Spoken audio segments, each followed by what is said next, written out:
Just last month, in the wee hours of the morning, members of an Ohio family experienced every family's worst nightmare come true when they were awakened by the piercing sounds of their home's fire alarm. Flames quickly swept through the home, engulfing it within a matter of minutes. Take a look. Miami County 911. I'm across the street, and there's a house on fire. The house is on fire? Yeah, there's sparks from everywhere. I heard a big boom, and that's what woke everybody up. We're learning more after a house goes up in flames in Piqua. Who's screaming? That's my son. We arrived on the scene, had smoke coming up out of the eaves of the building and fire in the rear of the residence. Piqua fire officials say that 8 people inside the home were awakened by a smoke detector. There was one female adult who had reportedly jumped out of a window to escape, and also had a small child who apparently had some blisters on the hands while trying to exit the building. The house was heavily damaged on the inside. The blaze remains under investigation. Well, the girl who jumped from the window was 16-year-old Alyssa. She broke her ankle. The young child with second-degree burns on her hand was 9-year-old sister who was rescued by her 12-year-old brother. So where was their mother during all this? Well, according to her sister, she was standing in the yard after rescuing a friend's baby, leaving her own children to possibly perish in the flames.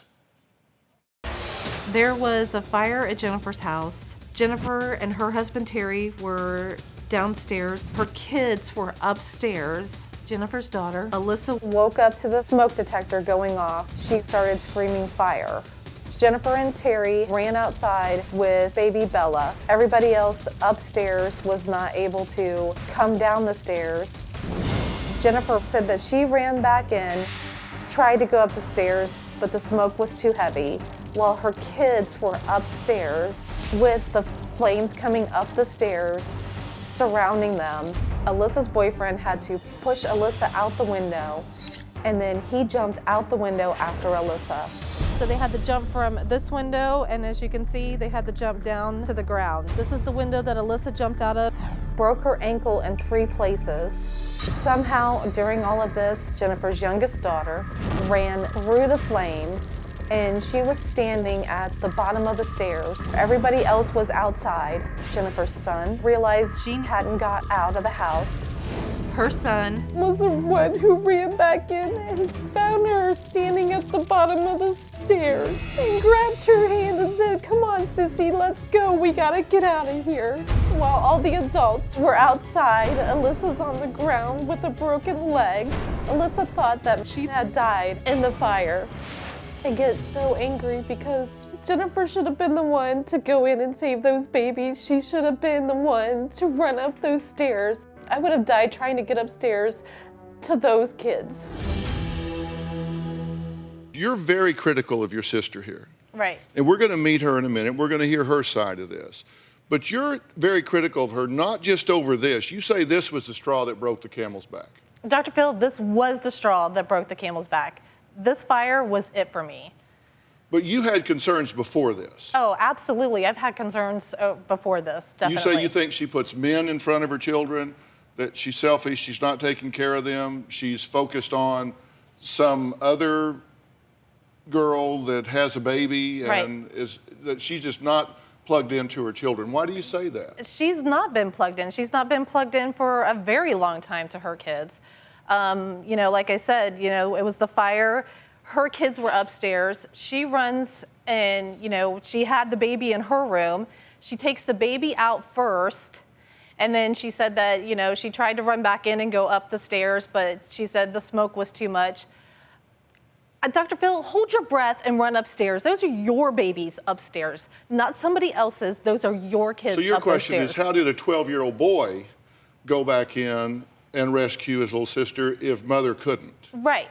I mean, my house is on fire. I'm going to be wondering where my kids are. I mean, I'm going to be where my kids are. So your concern here is that she put her own safety and concern ahead of the children. Right. And that's consistent with her behavior leading up to the fire. Right. So what kind of mother would run from a burning home with someone else's child, leaving her own behind. That sounds bad, right? Well, here's what Jennifer has to say for herself and in her own defense. Take a look.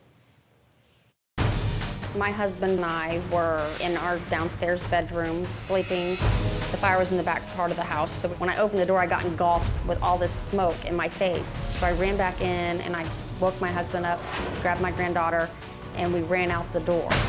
Still left in the house was my daughter, Alyssa, and my youngest one. And I ran back in to try to go up the stairs. We couldn't get to the stairway because the fire was so bad. It had already blown to the stairway. My son actually went into the house and found my daughter. I feel like I did do everything that I could to get my children out of the fire. Every day that goes by and I think about it, I always wonder, well, could I have done this or why didn't I do that? But when you're in that state of mind, you just do what you gotta do. Your sister is making some very serious allegations and is very seriously concerned about what you're doing as a mother. What do you have to say? First of all, I did not leave my children in the house to burn. I did try to go in and get them. I grabbed Bella because she was in my room. I'm not gonna leave her in my room to burn. So I grabbed her, I ran out the front door with her, I handed her off to my husband's daughter, and I ran back in the house right behind my husband. We both tried to go in the house and get up to the stairs, but by the time we had got to the stairs, the flames and the smoke was so bad, it hadn't gone up the stairs yet, but it was at the stairs and you could not get through it. 2 adults couldn't do it, but 2 children lost in the smoke and fire, they figured it out and you couldn't figure it out? That's your concern, right? Right. She found her way down the stairs, your son found his way in. These 2 children on their own figured a way to get in and out of the house and y'all couldn't do it. Her suggestion is you didn't try very hard. We tried very hard. Well, how did they do it and you couldn't? Because when they came down the stairs, she had to have come down the stairs as we were coming in because she went around into the hallway. We didn't see her in the hallway. Did you think that your children had perished?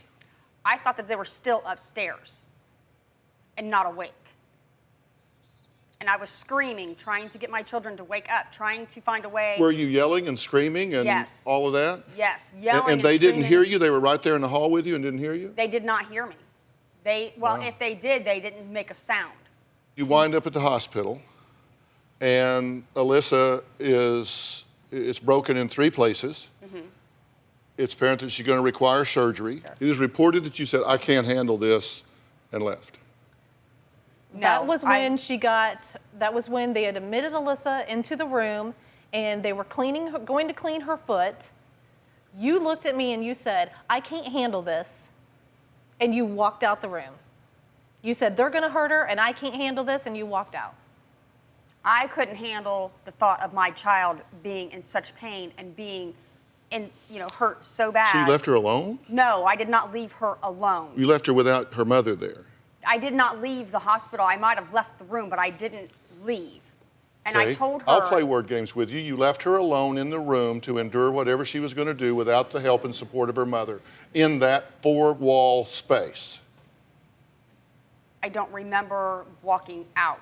I seriously do not remember stepping out away from her. Look, I'm trying to get to the bottom of what happened here because I've got grave concerns and I'm trying to help the situation. You either were in the hospital room with your daughter, they start to work on her and you say, I can't handle this, and you vacate there for this to happen in your absence, or you didn't. That's not an essay question. You either did or you didn't. And you may have a reason for it. It's okay. I'm just trying to get the facts so I know what I'm dealing with. I don't remember leaving her I was there the whole time that she was in Okay, the so are you emergency lying to room. me? No, you left the room. You said, I can't handle this. They came in and told her that this was gonna hurt. And you looked at me and you said, I can't handle this, and you walked out.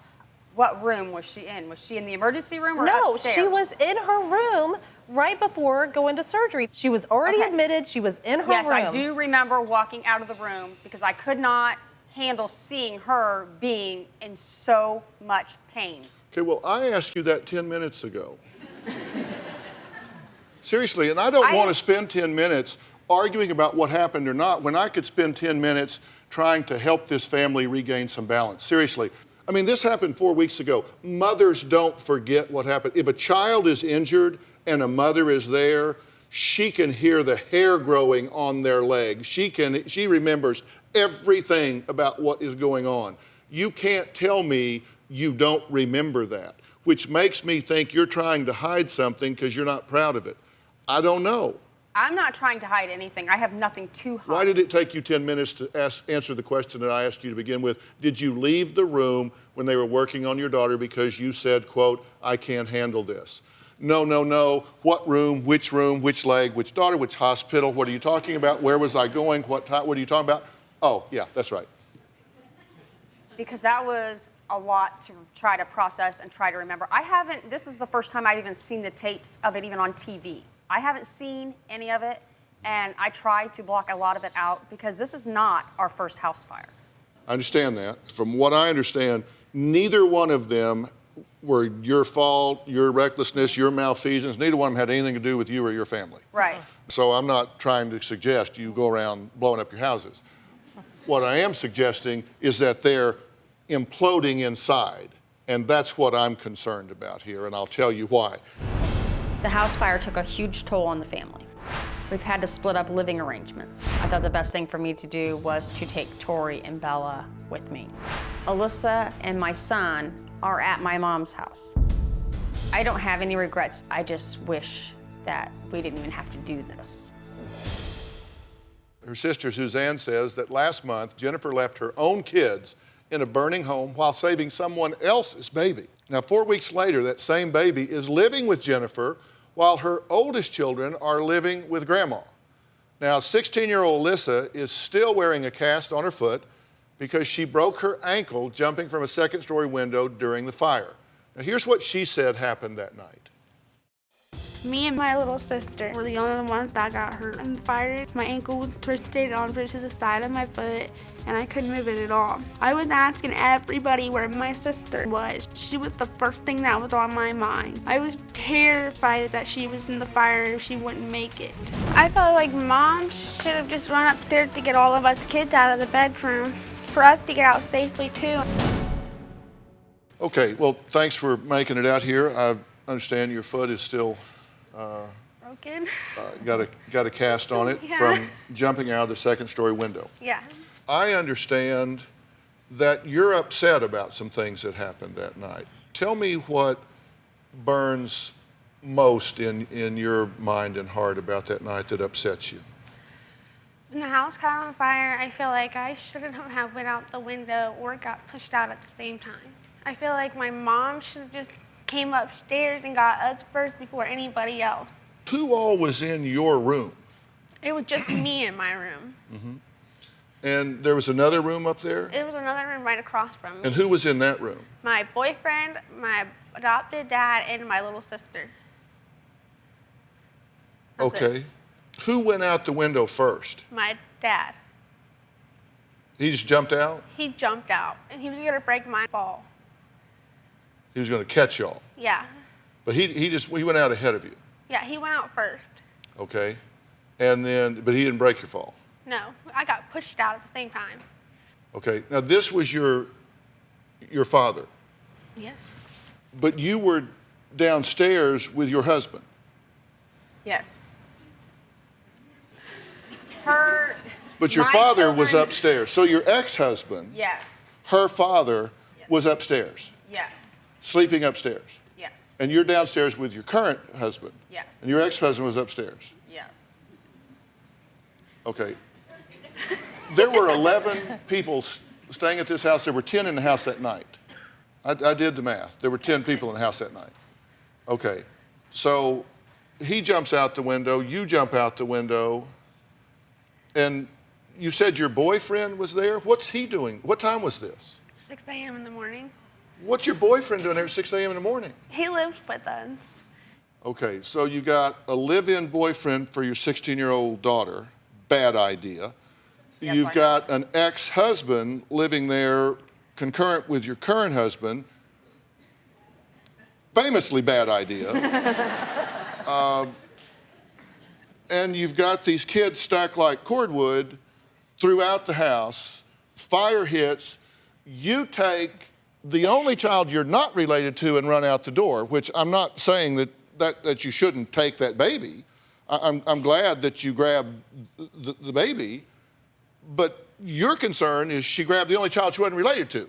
My concern is that there were 2 adults in that room that night with that baby. Right. And Both neither of them went upstairs to get her children. Upstairs. Okay. Did he get his children out? Yes, he got his children and my son. Okay, he got his children out and your young son. My young son, yes. And you got your daughter's, I guess we could call it ex-friend or estranged friend, now your friend's baby out, and you got left upstairs is how you feel about it. And so you wound up getting pushed out a second-story window and breaking your leg. Okay. You thought your little sister died in the fire. I thought my little sister died in the fire. She was the first thing on my mind because she was upstairs. Me and my boyfriend were gonna throw her out the window first so Dad can get her because she was the first thing that I wanted out. So you thought she was lost. I thought she was lost. When you went out and hit the ground, you knew you were hurt. You thought she was lost. Yeah. You didn't know where your brother was. I didn't know where my brother was. I didn't know where my sister was. I didn't know where anybody was. Mm-hmm. Do you feel like your mother let you down that night? Yeah, I feel like she did. What do you say to that? I tried everything to get to you. That's why I ran back in the house. Well, Alyssa feels that her mother, Jennifer, has just frankly replaced her with her former best friend. The most stressful thing that's happening right now is my mom making me feel like she's replacing me. She does everything with Tori. Since the fire, I've been staying at Grandma's. Mom, Tori, and her daughter are staying together. Tori seems to be getting anything and everything she wants because of her daughter, Bella. My mom living with Tori makes me feel like Tori should be her daughter and not anybody else. It just hurts and it just breaks me down to tears, and I try telling her about it, but I can never seem to get my feelings out. My mom doesn't come around very often anymore. I asked Mom to do things with me. She says she's too tired because she just came home from work, but then yet she does things with Tori. She doesn't do anything else with anybody else. It's all about Tori. It's like Tori's mom now. It's like I don't have a mom anymore. Tori took my place.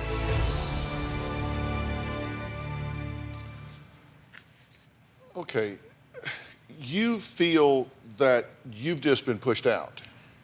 Yes. You know she feels that way, right?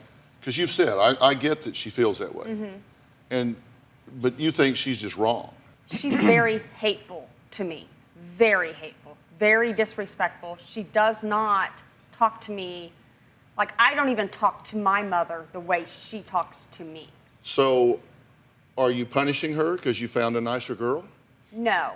Is that what you're saying? No. She's rude to me and this other girl isn't, so I'm playing house with this other girl? No, I don't even do that. I don't play house with Tori. Well, actually you do, because since the fire, you and Tori and the baby are living together in one location, and your children are living somewhere else by themselves without you there. The reason why I have That sounds like playing house to me. The reason I have Tori with me is because she's not welcome at my parents' house at all because of the things that Alyssa has said about her.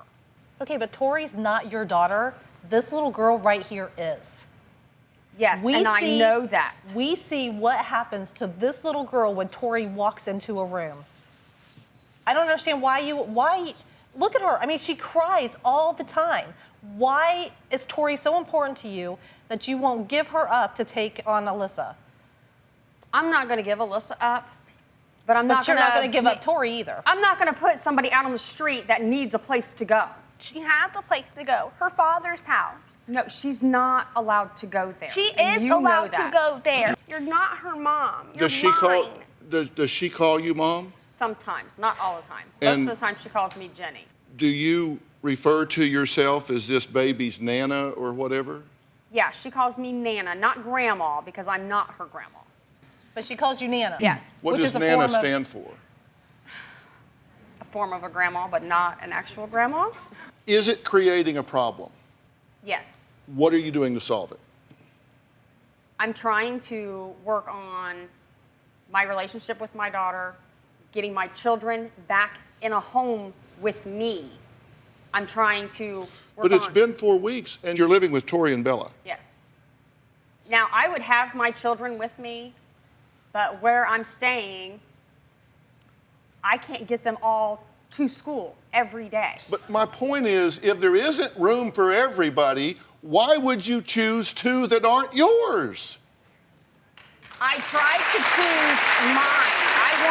I need mine. And I'm trying to, I put them at my mom's because my parents were able to help me get them to school. Does she visit you every day, your mom? She visits me every day after work for 5 minutes.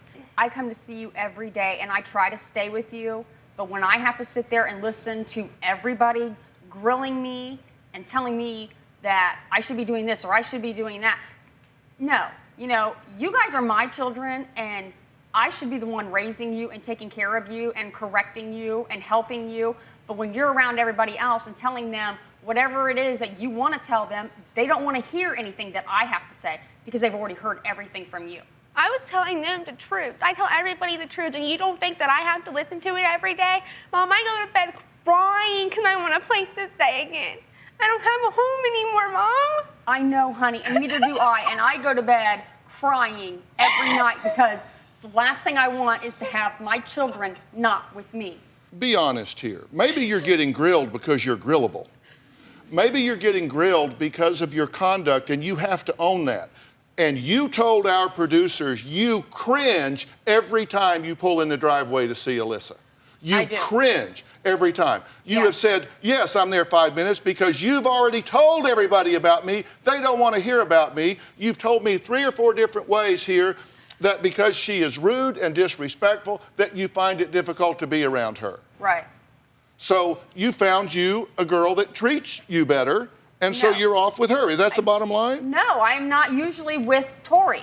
17-year-old Tori, the girl Alyssa says is to blame for taking her mother away from her and causing all the family's problems this year. I've said straight up, I don't see it that way. Let's hear what Tori has to say about Alyssa's accusations. Alyssa and I used to be really close, and we used to do everything together. After the fire, things got worse. She told Jenny's side of the family that I was pushing Jenny away from her and trying to take Jenny as my mom. Her family started hating because of it. Alyssa wants all the attention and wants it just to be her and her mom and nobody else. Alyssa starts all the fights with me. She's just a hateful person. Alyssa had told me, you know what hurts the most? Tori, my sister, used to want to be just like me, but now she wants nothing to do with me and wants to be like you. Alyssa had told her sister, go ahead, be with that nasty whore. You can dress like her and be like her. It just hurts to talk about it. I lost one of my good friends, and I'm getting the blame for everything that happens with this family. You two don't get along well anymore, right? No.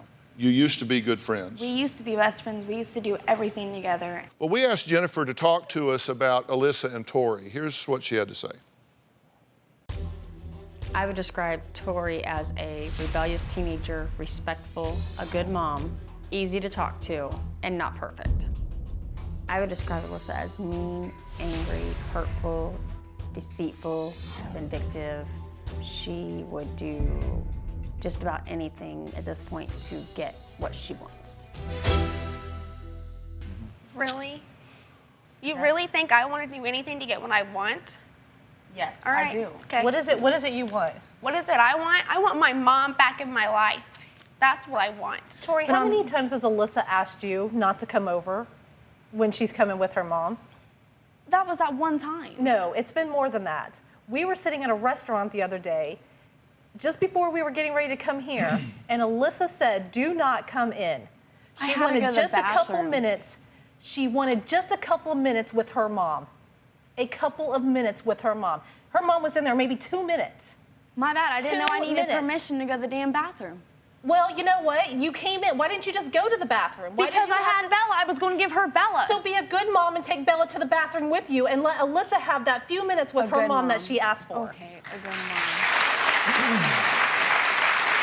That's what we're talking about. Okay, but you make me seem like a bad mom. You don't know me, and you I'm won't not saying know you're me. being a bad mom. I haven't Well, said that's anything the way about you're you being putting a mom. it. I'm saying you're being a bad friend. No, we you're were just saying friends. I'm being a bad mom. You guys, the reason you're doing this and show. how do you know that? Because you're never there. You're never around. Oh, really? Let me ask you something. Do you really believe that you have the mental, emotional, physical, or financial resources to handle everything you've got on your plate and add all of this as well? Two more people here that come from obvious challenges and dysfunction. Do you really think you have the resources for that? Do you believe you can keep your nose above the waterline? Or do you think that pulls you down further and puts you in jeopardy of maintaining some equilibrium with your family? I think sometimes it pulls me down. Because there comes a point where you just have to have priorities. You just have to have a reality check and say, as much as I want to be Mother Teresa and save the world, I've got to have priorities. And, you know, it seems to me that you're just treading water with what you have on your plate. And then you add the demands of two more, and one that you seem to me to be just like a millimeter under the surface, belligerent, unbecoming to you. You know, what she's going through, you have no idea what my family puts her through. You don't know what I know. Jennifer calls her youngest daughter sexy all the time. Her daughter is 9 years old and is allowed to dress in short shorts, tiny little bikinis. I saw her dancing in the bikini in front of the house, and I made her come in and put on clothes. These kids have got to have somebody that tells them what's right and what's wrong. That's absolutely not appropriate. Suzanne says her 9-year-old niece is allowed to dress in sexy tops and bikinis and even sleeps in bed with an adult male family member, more than one. Now, during the break, you're calling her a liar, saying your kids never need for food, that never happens. Right. So you're saying, because I'm wanting you to have your say. You're saying Right. that is an absolute lie. Yes. And that wasn't on camera, but I'm putting it on camera now. You disagree. I disagree. Okay, so fine. We'll talk about that in a minute. You have a daughter. You are concerned that she is sexualized. Right, absolutely. And I'm not saying she's doing anything wrong, but you're just saying the way she's evolving, that she is dressing inappropriately for her age, that she's dressing provocatively, that she's behaving provocatively, that is troublesome to you. Right.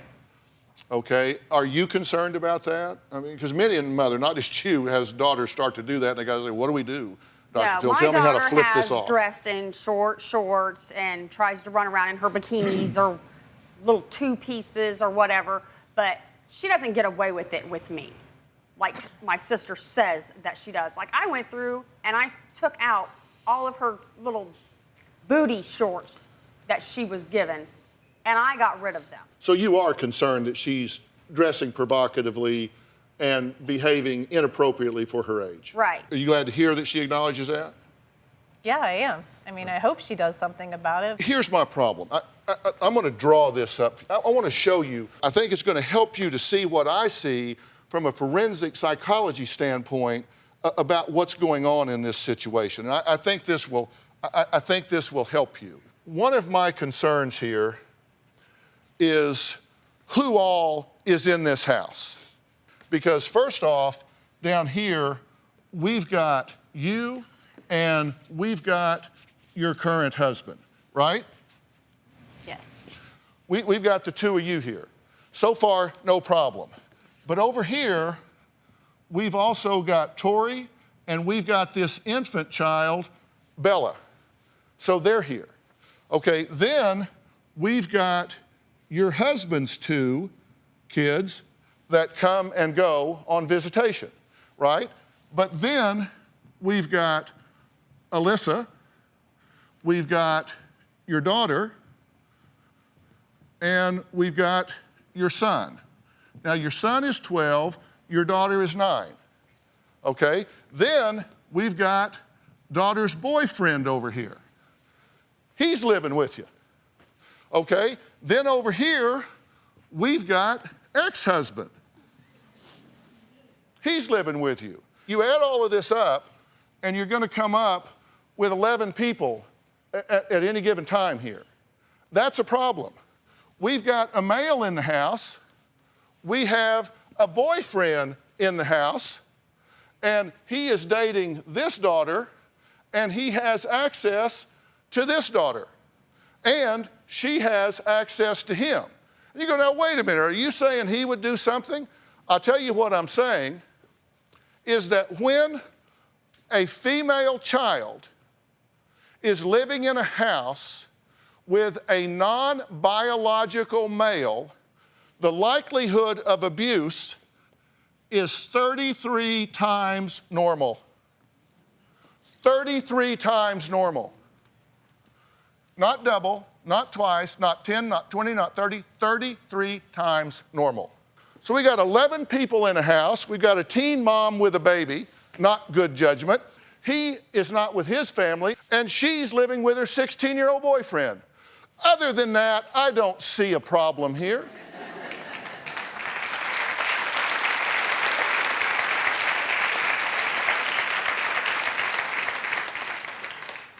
What could go wrong in this situation? Throw in a couple of house fires and some financial issues, get you working where you can't be around. What could possibly go wrong here? This boyfriend that's living with you? Are y'all sexually active? Me and him? Yes. Yeah. We're back with Suzanne, who says her sister Jennifer is just a terrible mom and that she's going to step in and take her 3 children away if Jennifer doesn't start putting her kids first, that she's going to fight, she's going to do what she has to, she's going to do what she can.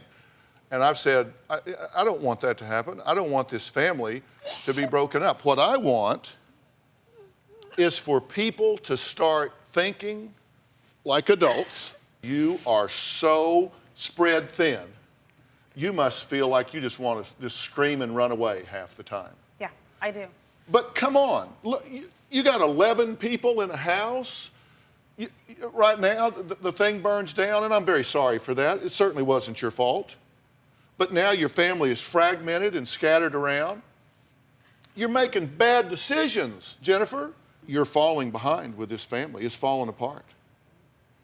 Something has to happen. You've got a daughter that's showing sexually inappropriate behavior. You got a daughter living with her boyfriend that's sexually active at 16. You got a live-in that's already got a baby. Come on. I'm offering to help you here.